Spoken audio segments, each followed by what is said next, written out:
We are talking USC football as we do each and every Monday night. It's 11 o'clock Eastern. It's 8 there on the West Coast where it counts. Trojans Live for a 63rd edition. And hopefully many of you have traveled across the channels to join us from the Big Ten Live show. Here we're talking USC. And of course, there's that connection. And we will talk everything Trojans first and foremost, but of course, we also check out the national landscape as it pertains to USC with Matt Zemek, Trojans Wire. Get on over there. Matt does exceptional work. You hear a slice of it here every Monday, but to take the deep dive, the exhaustive look on Matt's perspective on college football, tracking USC in particular, you got to make Trojans Wire a regular stop. Matt, how you doing tonight? Doing all right, Mark. And boy, lots going on. And like, I feel like I should be holding a candle, in the darkness, because it feels like this is vigil night, the night before the Pac-12 might die. We're all waiting. We're all like that. And the buzz is growing that the TV deal is going to come in way below where it needs to. And you're going to see the Arizona schools go, especially the University of Arizona. Yeah, we could see a Power 5 death, and obviously that's really the buzz of the college sports world right now. But first off, let's get started with some real USC news from the weekend. And USC started camp on Friday, and Bear Alexander with a slight injury, so we didn't get to see him hit the field. The news has come from the offensive side of the ball. And obviously, people are going to say, well, come on, the offense, that's established. The offense is going to rock and roll. Well, yes, but I mean, like just in terms of actual news, in terms of how this thing's going to shake up, one of the things that Josh Henson did last year, he reshuffled the offensive line. He had to deal with the Andrew Voorhees injury. Obviously, the Voorhees injury, when it recurred at the end of the season, he missed some games in the middle of the season, but it recurred against Utah in the Pac-12 championship game, and that was something USC couldn't overcome. But in the middle of the season, I'm talking really about the Arizona game, coming off the off week after the mid-October loss to Utah, also then that Cal, Colorado, UCLA, Notre Dame finishing stretch in November. Like, guys were beaten up, and Josh Henson had to mix and match, had to throw Mason Murphy in there. Bobby Haskins was saved that offensive line with his ability to play through pain. Justin Dedich missed the Oregon State game, or at least he wasn't fully healthy for the Oregon State game. Cortland Ford was injured. You saw Gino Quinones get a little bit of action, but Josh Henson really had to mix and match pieces. And so that's the lead into this story with USC breaking camp and the reshuffled offensive line. So the news is that Jonah Monheim, who had been slotted in at right tackle, he's going to be moving over to left tackle. Michael Tarquin, a transfer from Florida, he's starting camp as the right tackle.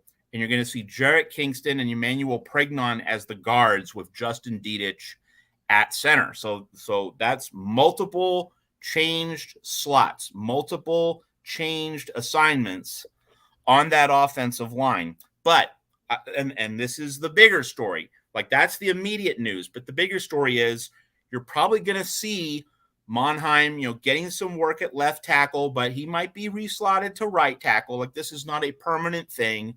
A lot of what the coaches said at camp, and Ryan Kartchi of the Los Angeles Times in particular said, like, we shouldn't think this is a permanent arrangement. But guys are going to be coached up at multiple spots. And so it's setting the stage really for, Lincoln Riley and Josh Henson to find guys at different positions, see where they work. And it's part of really what is the bigger overall story for USC as an entire team, an entire roster. The Trojans really have a month and a half, not from now, but a month and a half from the week 0 game against San Jose State on through the Arizona game on October 7th. Like, USC should not be significantly challenged in any of its first 6 games. San Jose State, Nevada, Stanford, which, is going to be good next year, but not this year. Arizona State, pretty similar to Stanford. You know, the cavalry's coming with recruiting, but not in time for this year. Going to be undermanned. Dion's Colorado team, you know, is in a world of hurt, is going to be, you know, learning on the job first month of the season. And then Arizona at home on October 7th. Like, USC should not be sweating any of these games in the final 7-8 minutes of regulation time.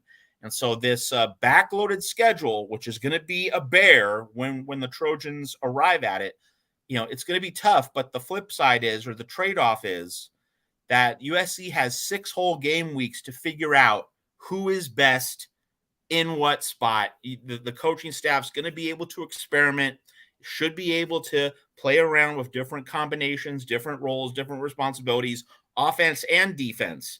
Like the positional fluidity is really pronounced in the secondary. You know, where are guys going to end up in terms of nickel, dime, corner, safety, a lot of moving parts there as well.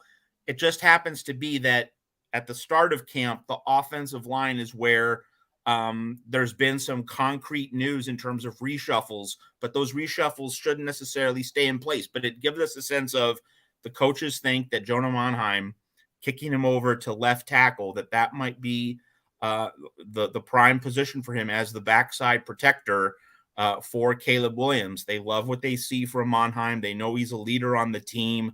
I mean, everything you see and read and hear about Jonah Monheim is that he's just first class all the way, a lot like Dedich and a lot like the guys who held together the line last year, Andrew Voorhees, Brett Nealon.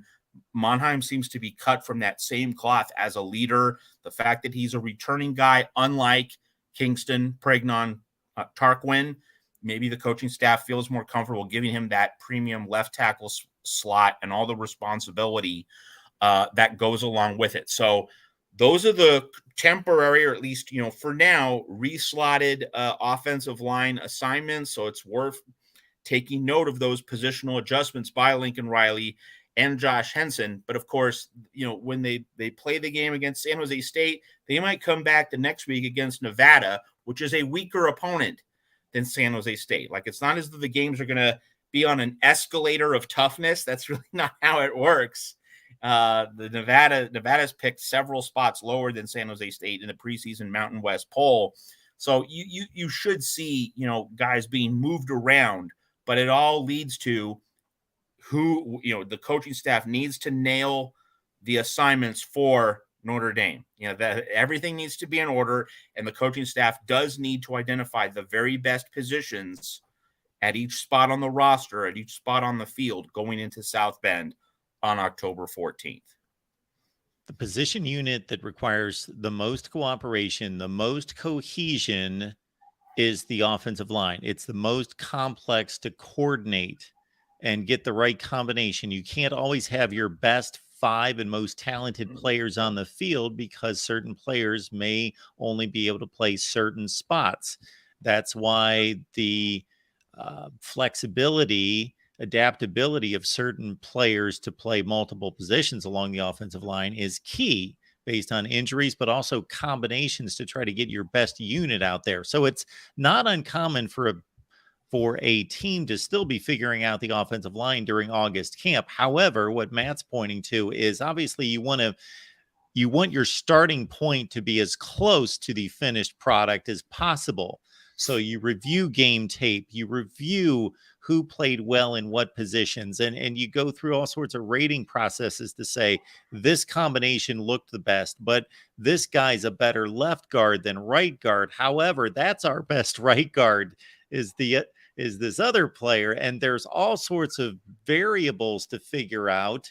And then you get them on the field in day one and hoping this is the 5 we want in these spots, but rarely does that happen. And then you may need to adjust, and you've got 4 weeks to do so, but you at least want to come as close to possible on that day one to the end result. Yeah, and just for perspective, and talking to USC fans in particular here at the Voice of College Football, like this is a year when just the circumstances are such that it doesn't matter a ton what the week 1 starting lineup is and where everyone is for that first game against San Jose State. Week 0. I mean, week 1, it's week 0, the first game. This just happens to be a year in which the first game doesn't matter all that much. But just as a point of contrast, next year, first game is LSU in Las Vegas. And that will be a year, of course, when the coaching staff will have to get it right immediately. There will not be time for tinkering. There will not be time for playing around. They will need to have that ship fully in order heading into the first game of the season. Also, you draw an obvious historical parallel to the 2016 Alabama opener when Clay Helton did not choose Sam Darnold as his QB1. He went with Max Brown. Pretty costly decision in terms of week one when you play a big-time team right out of the gate. But this year, USC isn't. And it's also like, even if San Jose State, a relative cupcake, if you had a big-time game in week two, which a lot of schools do, they'll play a cupcake in the first game. They'll play a big-time team in the second game. Even in that situation, okay, like game one isn't, you don't have to absolutely get it right, but you kind of do in that, like, you do have to have a proven formula heading into a second game against an elite opponent. But this year, USC really gets a pretty long on-ramp, before the first real challenge of the season. You could say that, after the off week on September 16th, you then go to Tempe to play Arizona State in week 4. You could say that is a slightly more important game, that you do need to kind of solidify your starters at that point in the season. That's a fair argument, but really, I think that because USC is playing those 8 straight weeks 4 through 12, right now, like at the start of the season, trying to map out a full plan that's going to have the team cohesive, robust, resilient, fresh for the full journey, not just for specific games. If you're mapping out a 12-game strategy and making sure that USC is, reasonably healthy, or you have the best chance of being healthy and deep at the very end in mid-November, I would say you don't have to treat that week 4 Arizona State game as a game where, you have to have your starters firmed up at all the specific spots, offense and defense. I think, mixing up the snap counts, balancing the snap counts, I should say, that's a more precise term, balancing the snap counts throughout those first 6 weeks so that you have a lot more in the tank getting into mid-October in that 4-game gauntlet in 5 weeks, Notre Dame, Utah, Oregon, Washington, 4 big games in 5 weeks. I don't think you have to put too much emphasis on that Arizona State game coming out of the off week on September 16th. I really think a 12-week plan, thinking about the whole season, balancing the snap counts as much as possible in each of those first 6 games, I think that's the most appropriate approach. But it'll be interesting to see how Lincoln Riley and Alex Grinch handle that. Slap Happy, thank you so much for the contribution. We appreciate that. Folks, of course, comments and questions there in the chat, and we will get to what we can. Super chats are certainly welcome. And of course, hit the like button. That's an easy thing to do. The deal is that doesn't massage Matt or my ego getting a lot of likes. We don't really even, I don't even look at that. However, this is the truth, is that the algorithms on YouTube match the number of views and the likes. So 500 views with 200 likes is more effective than 1,000 views with 50 likes. They believe that people that engage in the like button are showing that they truly are taking the initiative and saying you like the content. So please do that for us and share the videos out on social media. There are people that follow you on Twitter, Facebook, Reddit, wherever it is, and they have no idea that we're here every Monday night talking USC football. So you can be our grassroots promoters to send these links out there on social media and just talk up our USC show. And of course, our Trojan Conquest live show every Sunday night as well.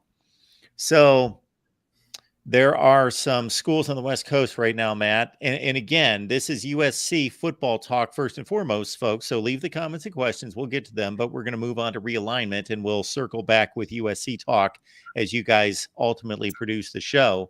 There are schools looking for life preservers right now. Of course, USC and UCLA were basically given a yacht back when they jumped about a year ago now. So what we know is that Colorado's moved on to the Big 12.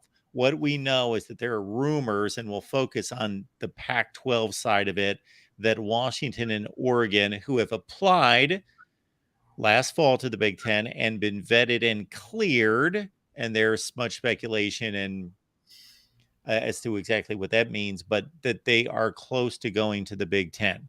So now we've got schools like Utah, Stanford, and Cal that are hanging out there, but seem to have some options based on a number of components to their football brand and their academics that make them attractive. And then, of course, there's Washington State and there's Oregon State that really seem to be clinging to a couple threads.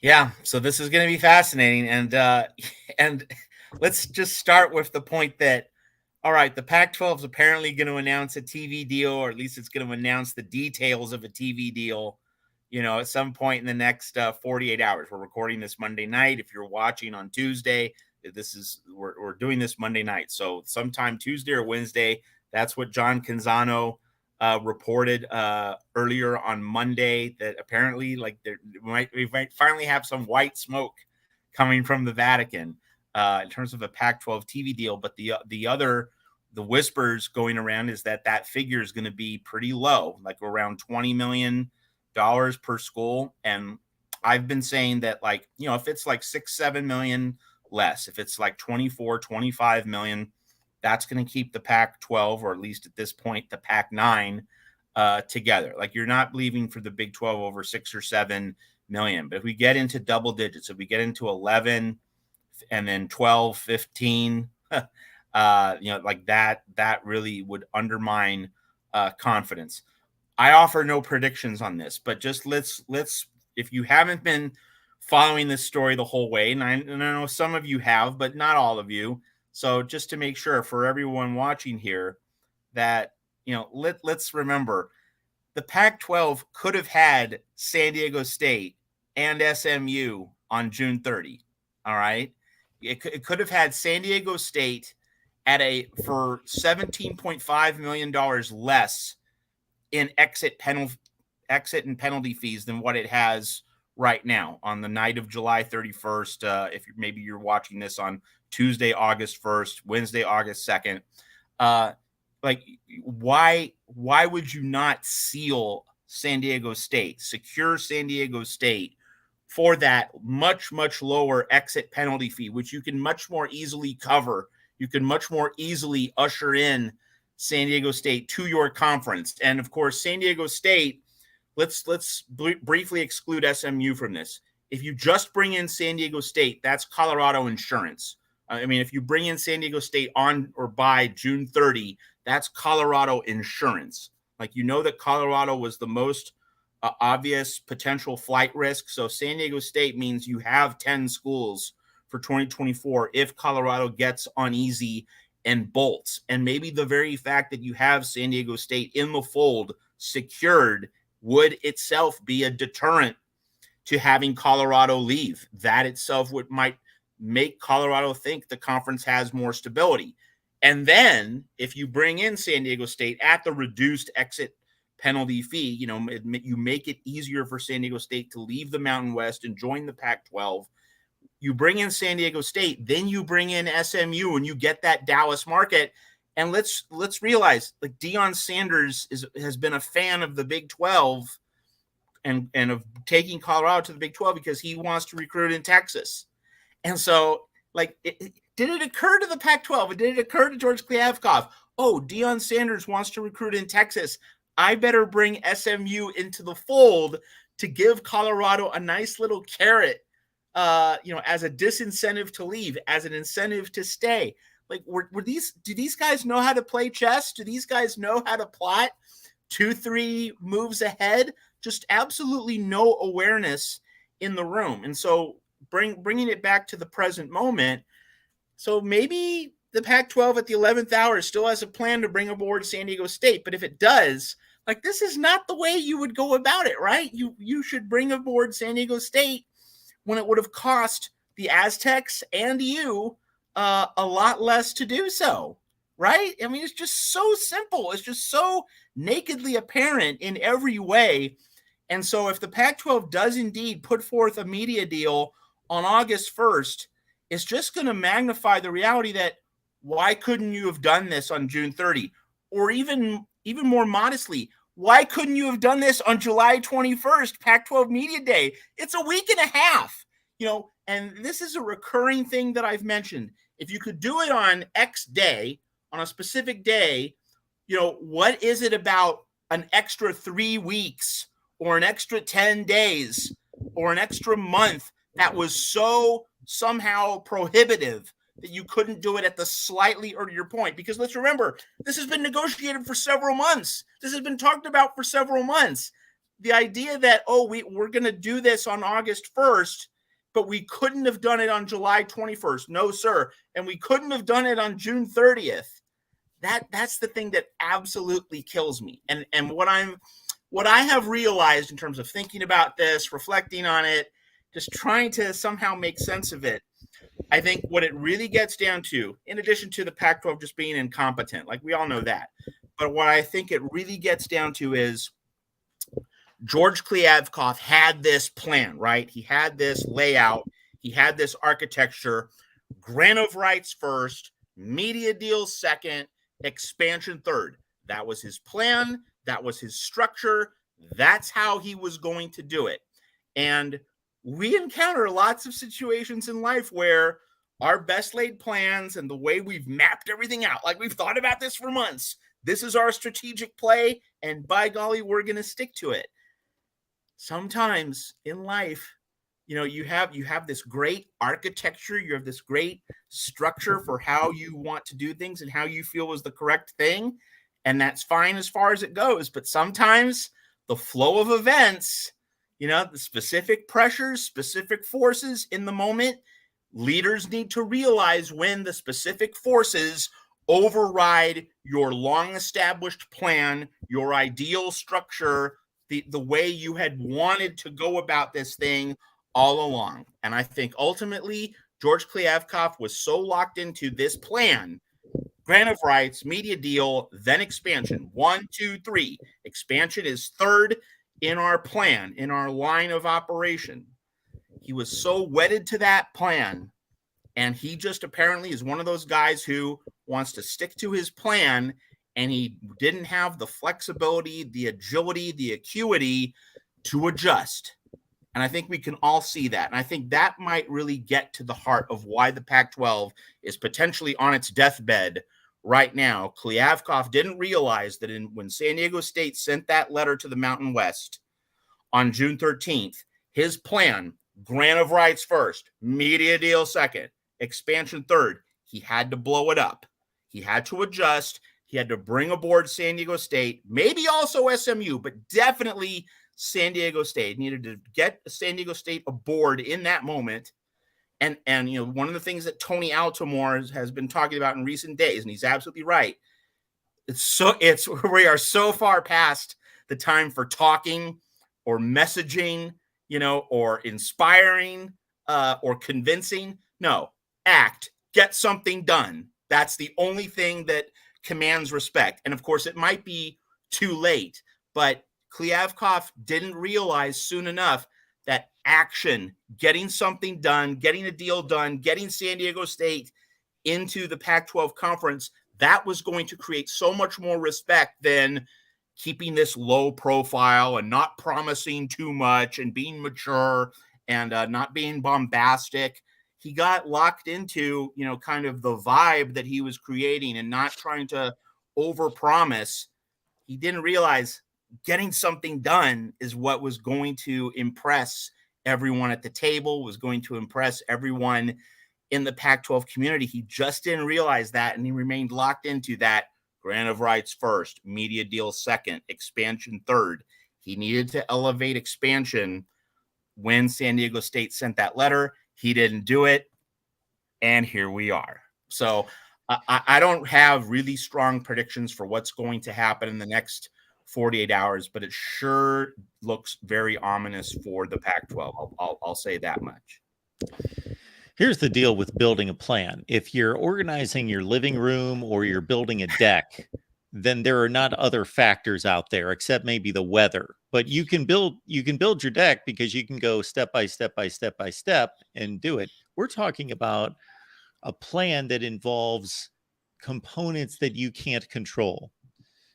Working with media partners. What are other conferences? What are going to do? What are the institutions outside the conference going to do? What are institutions inside your conference going to? So everyone knows that to have a plan is great to have a plan, but you better anticipate that the plan is not going to go as planned. Hopefully some of it will, but you have to anticipate. And even if you can't anticipate everything, you should be able to anticipate a lot of what's happened here and have a counter punch.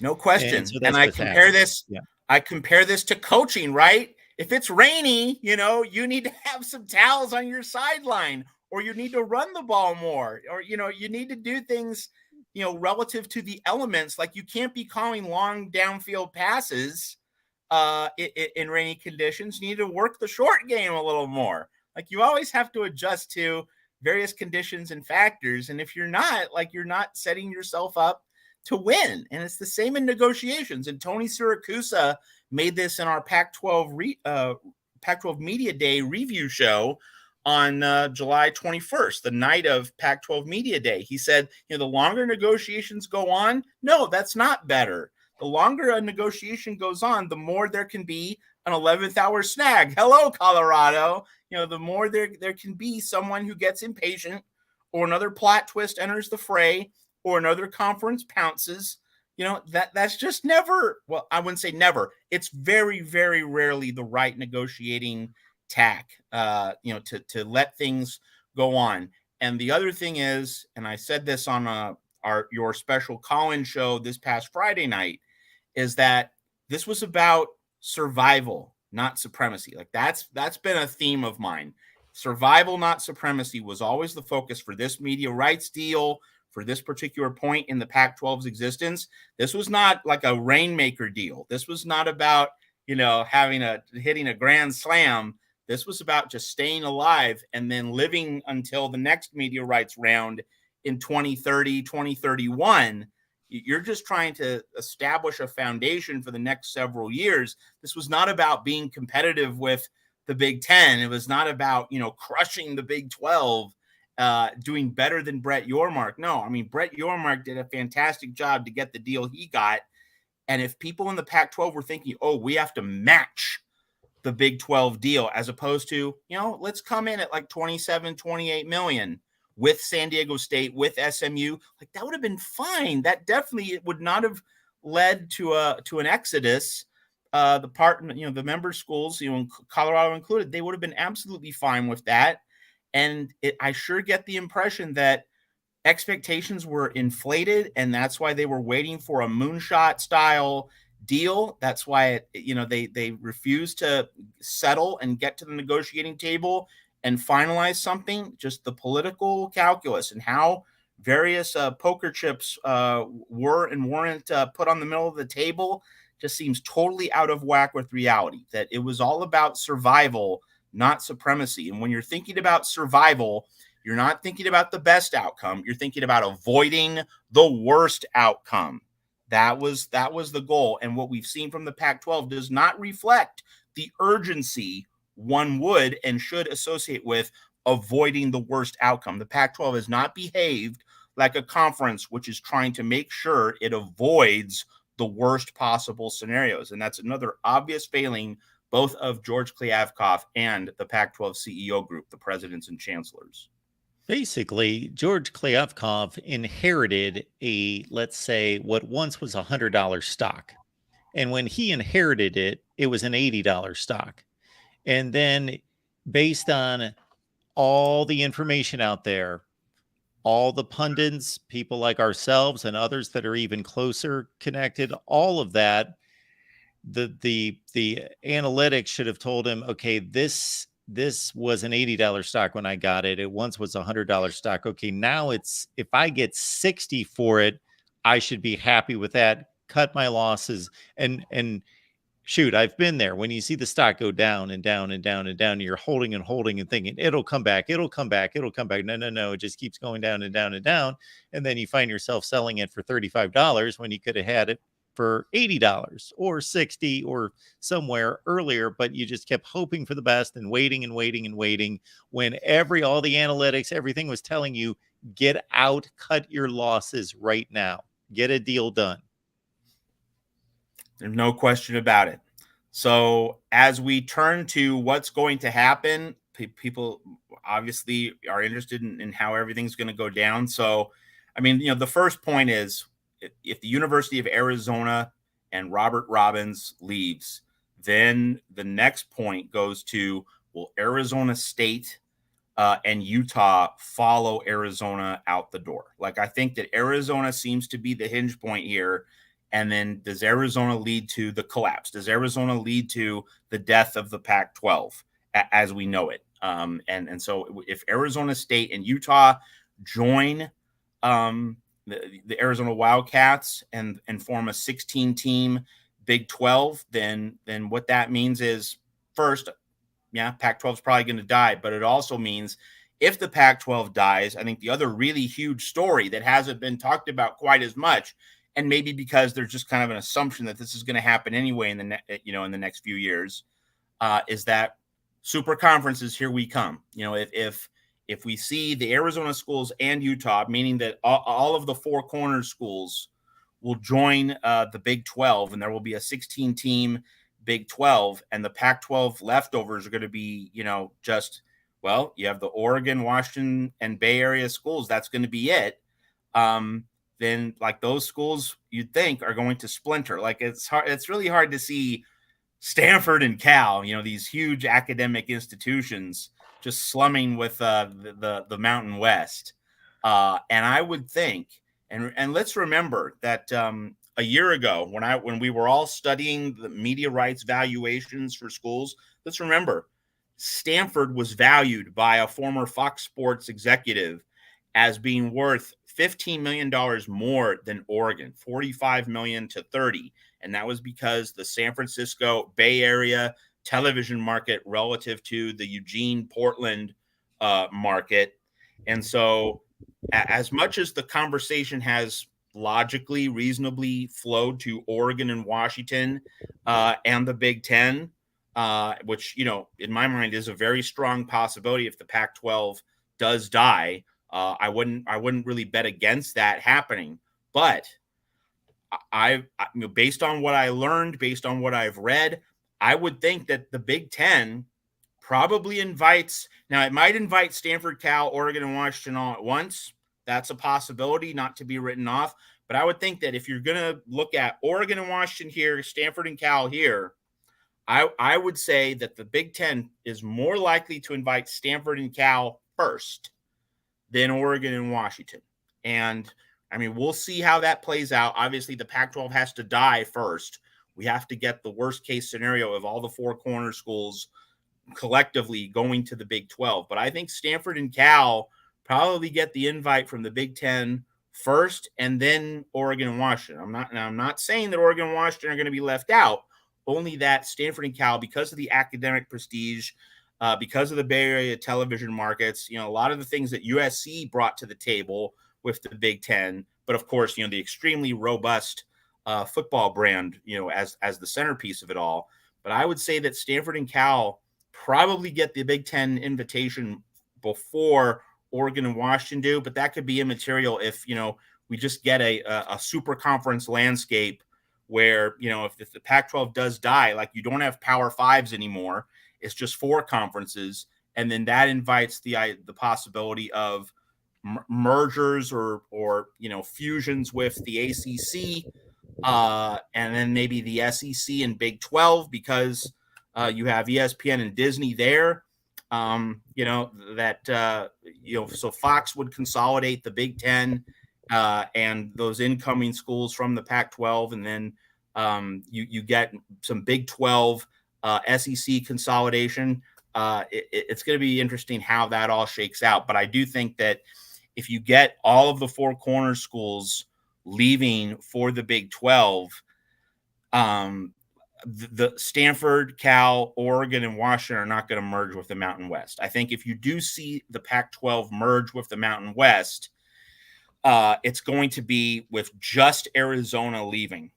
You know, if it's only Arizona that leaves and ASU and Utah do want to stay in the Pac-12, then, you know, then there's still some geographical balance to that conference. You still have the Phoenix market. You still have Utah's quality. And you can see Oregon and Washington and Stanford and Cal saying, yeah, you know, we can deal with this. Like you do, you know, and of course, the Pac-12 presidents, like they've resisted Boise State for a very long time. They don't see Boise State as having the academics, you know, that exist at the level to belong in the Pac-12. But if Arizona State and Utah make the commitment to stay, and they let Arizona go to the Big 12, and so you have a Pac-8, which let's remember that existed in 1977 before Arizona and Arizona State took the Pac-8 to the Pac-10. If it's the Pac-8, like Pac-6, six-pack, that means the conference is dead. But if you have a Pac-8 with ASU and Utah, you know, making a commitment to stay, then you bring in the Mountain West, and like you could get, like the conference isn't going to be better than it was with USC. I'm not going to suggest that for even 1 second. But the point would be that with a 16 team or maybe 18 team assemblage of the what is the Pac-12 right now, and then what is the Mountain West, maybe you shave off a few schools, and a few of those schools will go to the AAC or Conference USA. You might have some shaving at the bottom end of this, but if you have Oregon, Washington, Stanford, Cal, Utah, Arizona State, Oregon State, Washington State, and then the high-end schools in the Mountain West. So that includes San Diego State, Boise State, Air Force, and Fresno State as well. Yep, that's the other school you'd want to mention in there. Like that's a decent amount of inventory. Like you're not going to get a spectacular price point in terms of a media rights deal, but like if the Pac-12 is thinking about all of this, and if it's anticipating that Arizona is going to leave for the Big 12, it could be that George Kliavkoff is trying to make sure that Arizona State and Utah stick around, and that Fresno State, Boise State, Air Force, and San Diego State are all included in the conference. You get some decent inventory. Like you're not going to get, I mean, so your lower end games are not going to be, you know, stink bombs. Your lower end games are still going to be somewhat interesting. You're still going to have some semblance of balance. You're going to get games that people will be interested in watching. So that's a possible scenario for a Pac-12 Mountain West merger. So like it probably wouldn't be a full-on merger. You know, you would see the lower end of the Mountain West, you know, go elsewhere for football, I would think. Maybe the lower end of the Mountain West is able to stay for basketball or other sports, but you'd probably see some trimming of the fat for football, and you'd have a 14 to 16 team Pacific West, Mountain Pacific, who knows? But so just to summarize, if all the four corner schools go, then Pac-12 dies. We're headed to super conferences much sooner than we anticipated. But if Arizona State and Utah do not follow the University of Arizona out the door, then I think we should consider a Pac-12 Mountain West merger as a significant possibility.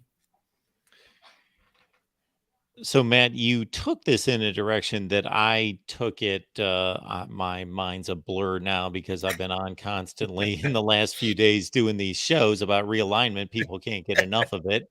We did one last night, Matt. I went live at 1 a.m. and stayed on till 4 something in the morning. And shoot, there were 380 people watching. So, but I kind of sized it up the way you just did in regards to, and what I would be interested in seeing is where the teetering point is, excuse me, with obviously the Pac 12 is the much superior conference to the Mountain West. But if there is further splintering, does there come a point where, yeah, it's not the Pac 12 taking the best of the Mountain West? It's either a merger of sorts, as you outlined, or it's actually the Mountain West saying, there's only two of you left, Oregon State and Washington State, let's say, you're joining us. We're not joining you any longer. So they're kind That's of three definitely a different plot versions point. of that. There's a Absolutely, merger that's in the definitely, middle, or there's a yeah. Pac-12 continuing to take from the Mountain West, or if it gets really bad, the Mountain West taking the final couple from the Pac-12 or the PAC. And so the especially salient point to mention here is we've just gone through several weeks in which we wondered if the Pac-12 was going to pay San Diego State's exit penalty fee to the Mountain West. And San Diego State wanted to be part of the Pac-12. It basically said so to the world without saying as much. Like, that letter didn't say we want to join the Pac-12. It says we want to explore how we can get out of the Mountain West. All right. So one would think, but like this is not to be a guarantee, because what we logically think, the Pac-12 doesn't follow logic. All right. It doesn't follow linear logic. But in a logical world, one would think that George Kliavkoff and Gloria Nevarez, the commissioner of the Mountain West, have had some discussions about, how do we carry this thing forward? Can there be some horse trading regarding our conferences, San Diego State, in terms of who owes whom, in terms of fees, what we can negotiate? So if a merger is being discussed, that the whole San Diego State issue gives both the Pac-12 and the Mountain West things to think about in terms of revenue, in terms of budgets for their member schools, in terms of what kind of horse trading can be done. And it's kind of ironic that we're doing this right before the Major League Baseball trade deadline. Are we going to have like a big the Pac-12 trades 4 Mountain West schools for Oregon State and Washington State and a future pick right before the Major League Baseball trade deadline? I mean, what kind of deals are going to be announced tomorrow at 6 p.m. Eastern time? I mean, could we have like these big trains crossing at the same time in terms of Major League Baseball and Pac-12 Mountain West mergers or anything else like that? It could get awful hilarious. The possibilities are wild. Dependent Fanatic is asking how large the Big Ten could be. Well, I produced a video just days after USC and UCLA, and it was a Big 20. And I had Oregon, Washington, Stanford, and Cal joining the contingent from the West Coast as a Big 20 of sorts. That's totally realistic, Dependent Fanatic and Mark, like that. Like, if the Big Ten added those 4 schools shortly after the Pac-12 dies, like, that would make complete sense to me. And I think if the Pac-12 dies, I reiterate that I think we're going to see super conferences explode right in front of us. That this thing that, a lot of people have felt it's going to happen eventually. It's going to happen eventually, but we certainly didn't seem to be on the track towards super conferences anytime soon, anytime in the next 2-3 years. But this Colorado mess and the dominoes that might soon fall as a result of it, well, we could be at the super conference junction sooner than anyone had anticipated. So the Big 20 with the Bay Area schools, Oregon and Washington, very realistic if the Pac-12 dies. Absolutely.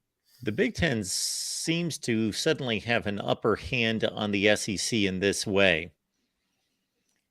I am not discounting that anything could happen. We've got a Big Ten conference that stretches from Los Angeles to New York City. So there's nothing off the board at this point. But I don't know that a lot of people find it reasonable or that it could happen that the SEC would grab Oregon and Washington, let's say. Yeah.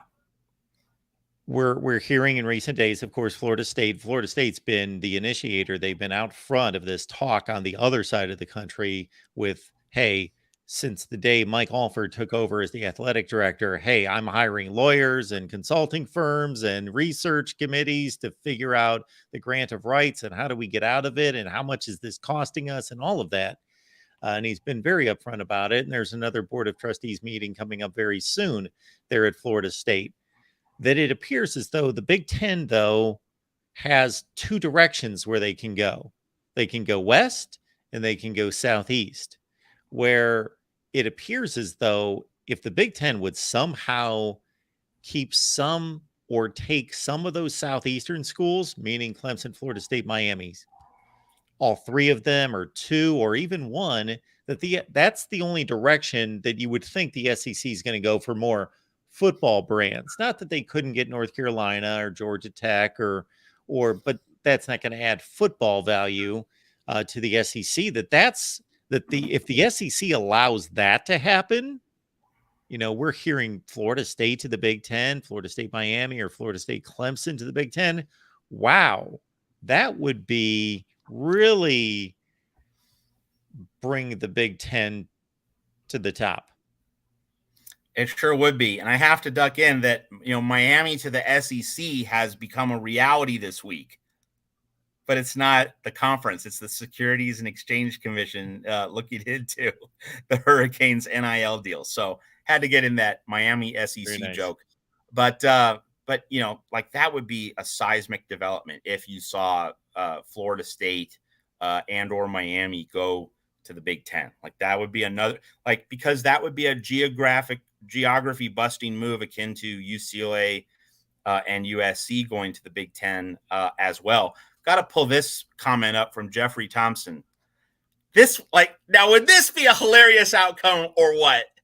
The Big Ten expands to 20 with Oregon, Washington, Stanford, and Cal. We can have the Big Ten and the Pac-10 back, and we can get our Rose Bowl back. After all of this, that would be simply spectacular, and it would be the obvious way to divide up your 20 Big Ten teams. Would you even call it the Big Ten anymore? You could have what would you like, the transcontinental 20, and then you have your Big Ten and your Pac-10 as your halves. I don't think the Big Ten's giving up on that. That'd be an absolutely hilarious outcome if the Big Ten and Pac-10 could come back into existence and have a Rose Bowl tie-in. Oh my God, that's just amazing, Jeffrey Thompson. Should I really put a negative spin on that? Go ahead. Well, I'm not seeing the split 10 and 10. I'm seeing 14 or in the Midwest or in the East. You'd have to mix up the division. You don't have four. You would have 6 teams on the West Coast with the Bay Area. You'd have to have some kind of quadrant. And Oregon, Washington. Yeah. So it's not an even split, but then you would fold your westernmost teams, Nebraska, Iowa,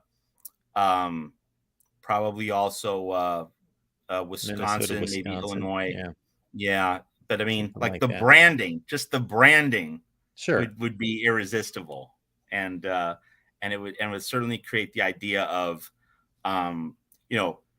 if you had like your Pac-10 and your Big Ten in a larger Big 20, that would certainly create the impetus to play your conference championship game at the Rose Bowl, at least on a rotating basis. Like maybe one year you do it at Lucas Oil, where you were for Big Ten Media Days, and one year at in Pasadena.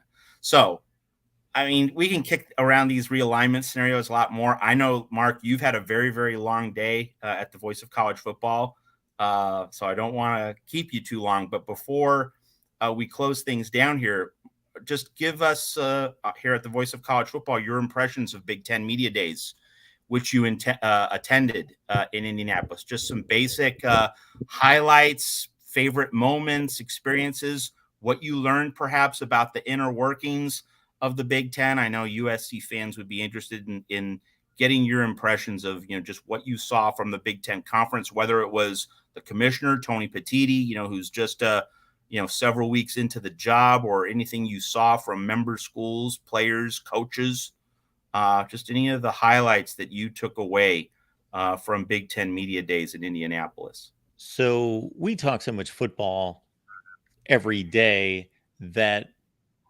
I take away from those experiences not just, okay, what was said, but how was it said? What is the transparency level, the communication skills of these coaches, comparing and contrasting how they relate to the media? And here are some observations. Matt Rule was the most fun to listen to. He was exceptional, just gregarious, wants to tell stories, tells you more than you need to know or asked, just loves sitting there, just telling stories and talking about just football stuff, just really good football stuff.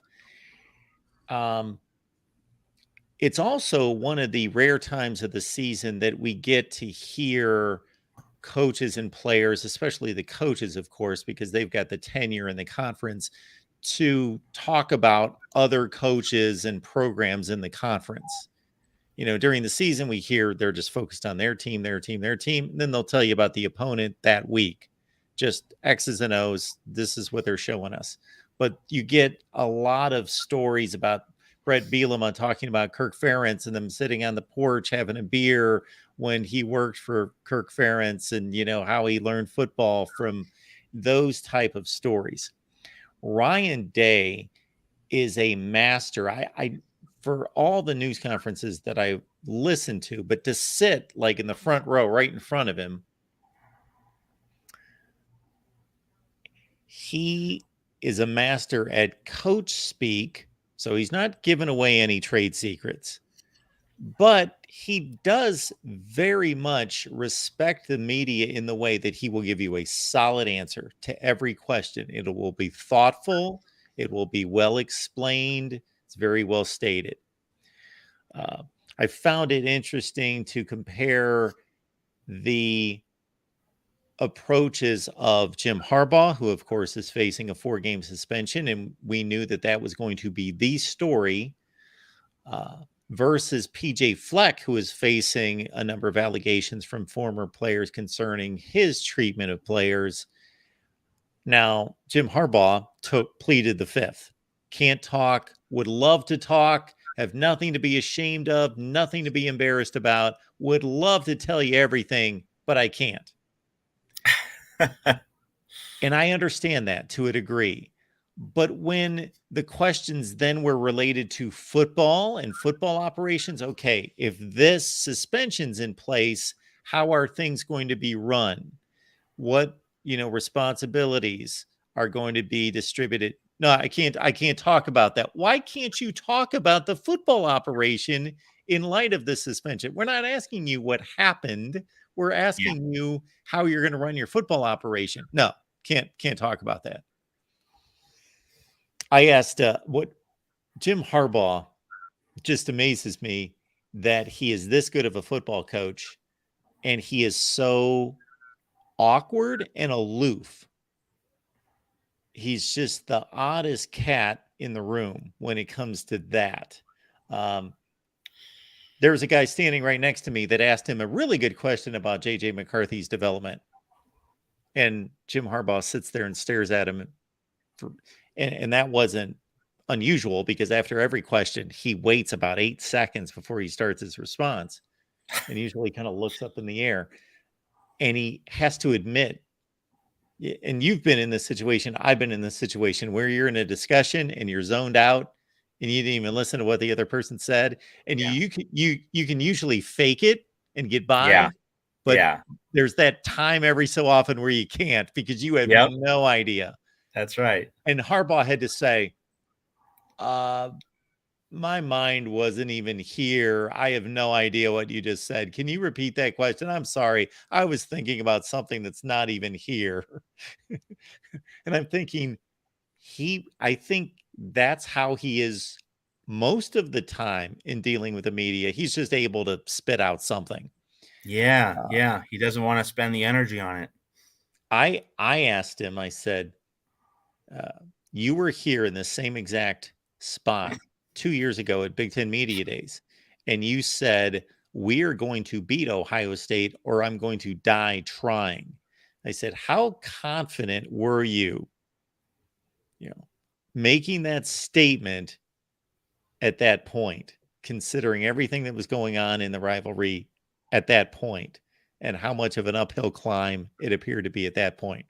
And he hesitated, and then he chuckled and he said, "Luckily, I don't have to answer that question because we did it. So I don't have to," which led me to believe maybe he wasn't that confident. Yeah. That's what a logical person would assume. Yep.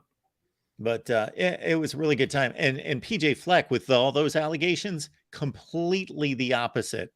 He wanted to take you through, this is how we discipline the players. This is how we approach this. This is how we approach conditioning. This is the structure that he takes you through the whole organization and everybody's role and what they do. And this is how we, and there was a reporter that was just after him, just on the side session, not at the podium, but at side session, just question after question about it. And he took each one on, never a short answer, full 3 and 4 minute explanations dealing with those allegations, never pulled a punch or anything like that. It's interesting to see the different approaches. Fascinating. Really good stuff. Well, we appreciate everybody being here each and every week on Trojans Live. Matt and I get together every Monday at 11 Eastern, 8 where it counts there on the West Coast, talking Trojans football. And of course, this is it, folks. They hit the field this week, fall camp. We will get a trickle of news here and there, maybe a little peek into what's going on there in Southern California. So don't expect us to have full reports that, Caleb Williams was 6 of 8 on his first 8 passing targets and no, but we'll get bits of information. And of course we will talk about it, but we are less than 4 weeks away, folks. So we are in football season now. So please join us. USC is clearly going to be the most high profile team on the field in week 0, Saturday, August 26th. So that's going to be something new for USC. We are going to be the big cheese in week 0 of the college football season. One last thing, folks. Matt and I get together for a segment that's exclusive content that we're really proud of, because I got to say, Matt not only delivers the information, the insight, the knowledge, but in terms of coming up with topics, he is just on another level. So I am always fascinated and always impressed with the topics that Matt delivers, and we have a great conversation. I do my best to keep up and provide my insight as well. And Matt and I have delivered about 10 exclusive content segments. So you get those by signing up for one of the top 2 tiers here on the YouTube membership at the Voice of College Football. It's on the front page of the channel, and you will not be disappointed. Our most recent topic for these special bonus cuts was the role that artificial intelligence is going to play in the college football coaching industry in the next 5 to 10 years. Now, that is a conversation you are not going to get anywhere else but here with Mark Rogers at the Voice of College Football and on the USC channel. So when you join at the medium or top tier as a member and you get access to these bonus segments, you are getting the kinds of conversations that are uncommon. You're getting something original. You're getting something fresh. You're getting something that's off the beaten path.